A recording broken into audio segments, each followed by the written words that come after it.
The stillness that precedes judgment has fallen. In the Well of Dragons, chaotic energy suddenly organized into patterns of intelligence vast beyond mortal comprehension. Not an invasion from without, but an awakening from within. The Dragon Queen had achieved full coherence within the material plane, and her first act is not destruction, but transformation. Through transformed minds, she perceives everything simultaneously. The devastation her return has wrought, the stubborn resistance that persists, the puzzling question of why any rational being would choose suffering over the perfect harmony she offers. Mountains reshape themselves into amphitheaters. Rivers flow according to mathematical principles rather than nature.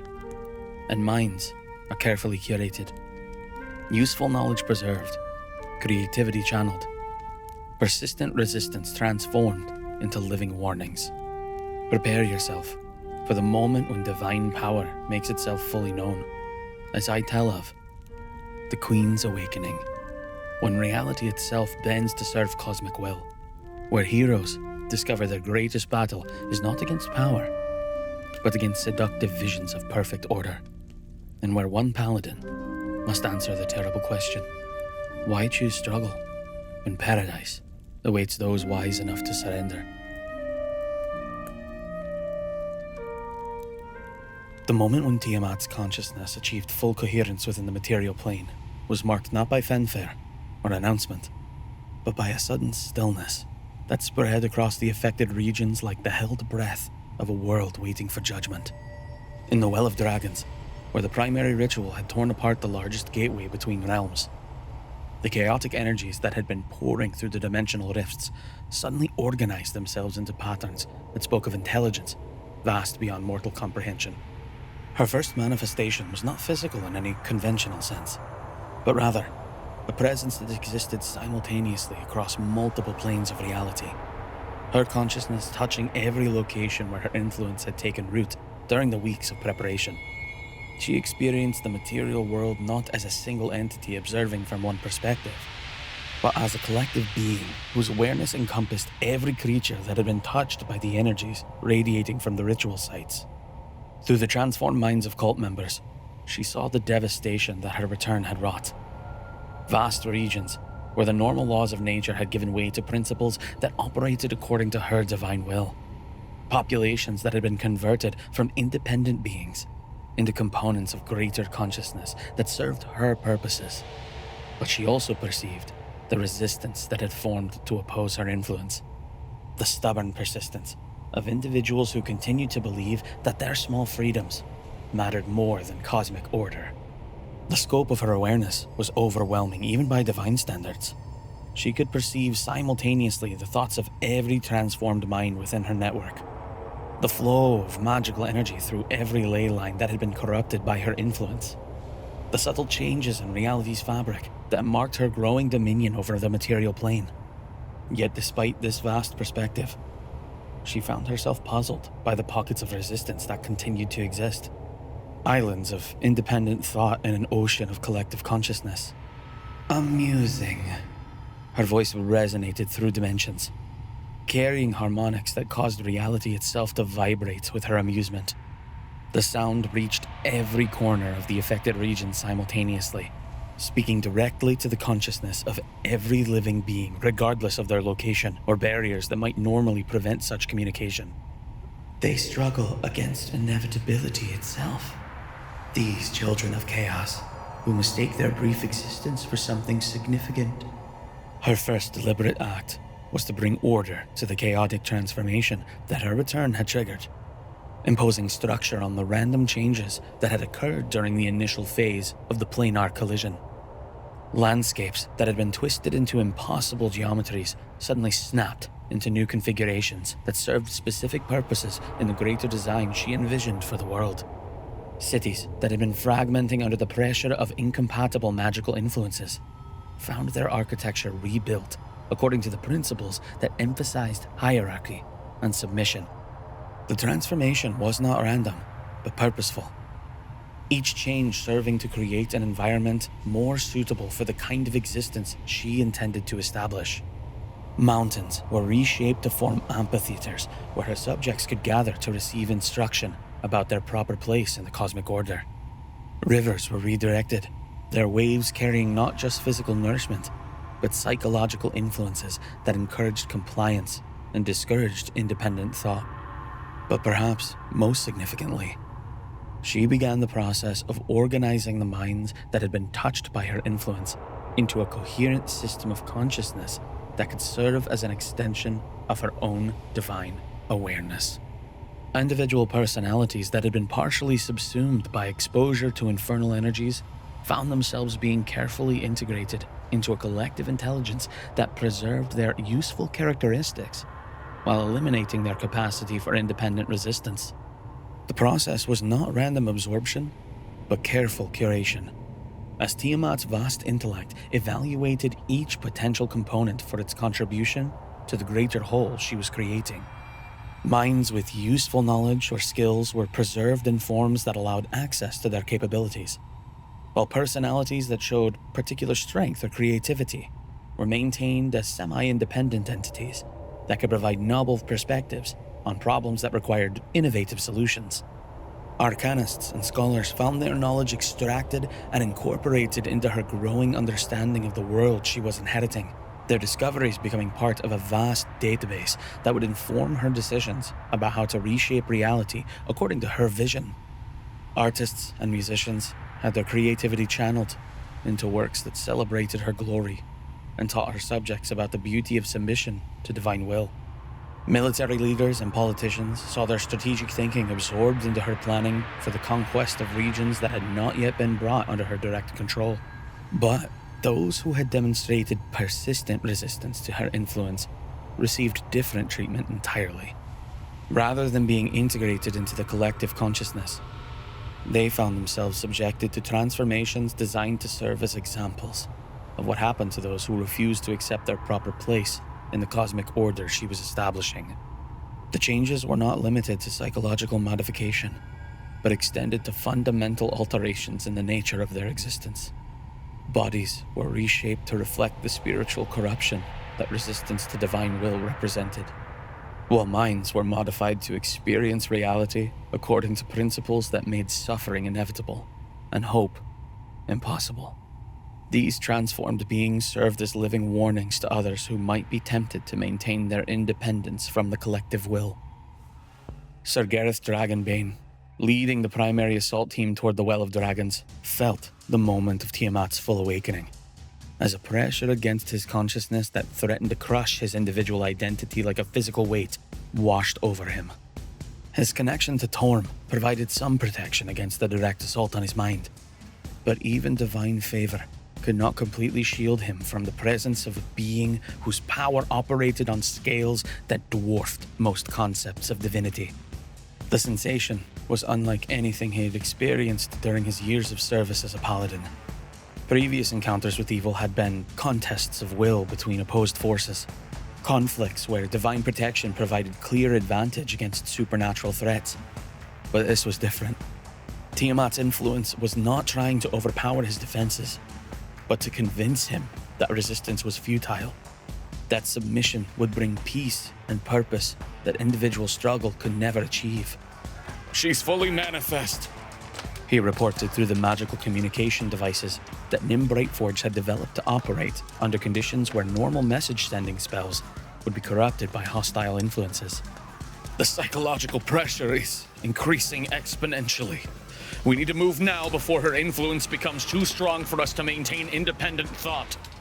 But even as he spoke, Gareth could feel his own mental defenses being systematically analyzed by an intelligence that operated with the patience of geological time and the precision of mathematical calculation.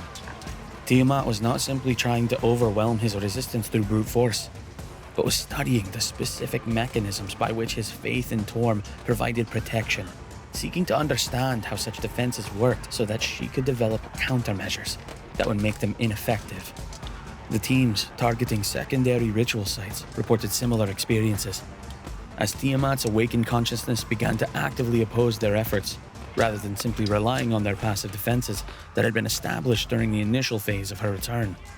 The Dragon Queen was no longer a distant threat working through intermediaries, but an active opponent whose attention was focused directly on eliminating the sources of resistance to her rule. Her first direct intervention took the form of localized reality modifications that made the hero's missions exponentially more difficult. Paths that had been carefully scouted began to lead to destinations that did not match any of the known geography, while equipment that had been tested extensively suddenly began to function according to principles that served her purposes rather than those of their creators. The landscape itself became unreliable, with familiar terrain transforming without warning into alien environments that operated according to different physical laws. Gravity might reverse itself without notice, sending unprepared travelers tumbling toward a sky that had become as solid as stone. Time could flow backward in localized areas, causing injuries to heal while memories of events were erased. The very air might become thick as water in some regions, while becoming so thin as to be unbreathable in others. But perhaps the most challenging was her ability to manifest aspects of herself in multiple locations simultaneously, creating encounters with divine power that tested not just the hero's physical capabilities, but their fundamental capacity to maintain their sense of self in the presence of a being whose very existence challenged the conceptual frameworks that defined individual identity. The manifestation that appeared before Gareth's team as they approached the Well of Dragons was both familiar and alien, taking the form of a dragon whose scales reflected not light, but possibilities, whose eyes contained not pupils, but universes where different versions of reality played out according to her whims. When she spoke, her words carried the weight of absolute authority, the voice of a being whose will had become synonymous with natural law in the regions under her control. You seek to oppose the restoration of proper order, she observed, her tone carrying the kind of patient amusement that an adult might show toward a child's tantrum. You cling to concepts of freedom and independence that are incompatible with the perfect harmony I offer. Why do you choose suffering over peace, chaos over order, death over eternal service? The question was not rhetorical, but a genuine inquiry from a being whose divine nature made it difficult to understand why any rational creature would prefer uncertainty to the absolute security of submission. From her perspective, the resistance being offered by mortal heroes was not noble, but simply confused. The product of limited understanding that could be corrected through proper education about the benefits of surrender.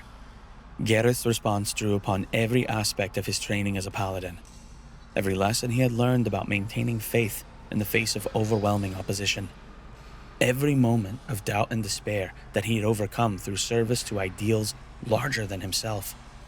Because peace without choice is not peace, but surrender. Because order without freedom is not order, but slavery. Because service that is compelled rather than freely given has no meaning or value. His words seemed to surprise her, not because of their content, but because of the conviction in which they were delivered. She had expected resistance based on fear or ignorance, emotions that could be addressed through demonstration of her power or correction of misunderstanding. But conviction, based on fundamental philosophical disagreement, represented a different category of opposition, one that could not be resolved through explanation or intimidation. Interesting, she mused, her form shifting to examine him from perspectives that existed in dimensions beyond normal perception. You choose to suffer rather than accept paradise. You prefer uncertainty to absolute knowledge. You value struggle over transcendence. Perhaps there is something in mortal nature that my consciousness has not fully comprehended. The conversation continued, even as battle raged around them, with other members of the assault team engaging in manifestations of her power, while Gareth found himself drawn into a philosophical debate that operated on multiple levels simultaneously. Part of the discussion took place through words, but much of it occurred through direct transmission of concepts and experiences that bypassed normal sensory channels entirely. She showed him visions of a world as it would be under her rule, perfectly ordered societies where suffering had been eliminated through the removal of all sources of uncertainty, where every individual knew their purpose and found fulfillment in serving the greater good that her wisdom defined. These were not illusions or deceptions, but genuine possibilities that her power could bring into existence. Futures that would solve every problem that mortal civilizations had never faced. The visions were seductive in their perfection, showing cities where crime was unknown because everyone understood their proper role, where poverty was eliminated because resources were distributed according to need rather than ability to pay, where war was impossible because all conflicts were resolved through submission of higher authority. Every social ill that plagued mortal society was absent from her vision, replaced by harmonious cooperation directed toward common goals. But Gareth's response revealed the fundamental difference between their perspectives, as he showed her visions of his own.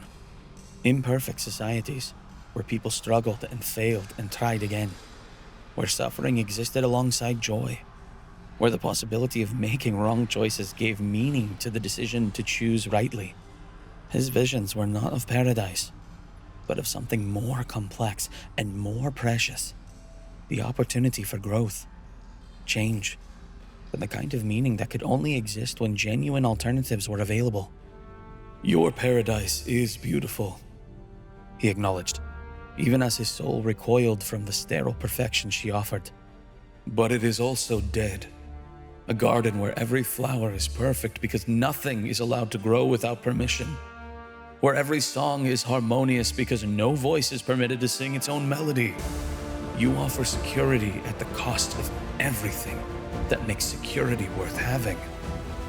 Tiamat's awakening had transformed the nature of the conflict from a struggle between opposing forces to a direct confrontation between fundamentally different concepts of what existence should be.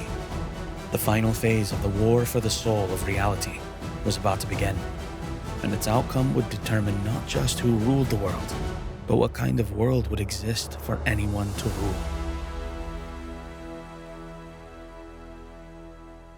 And so, this tale draws to a close.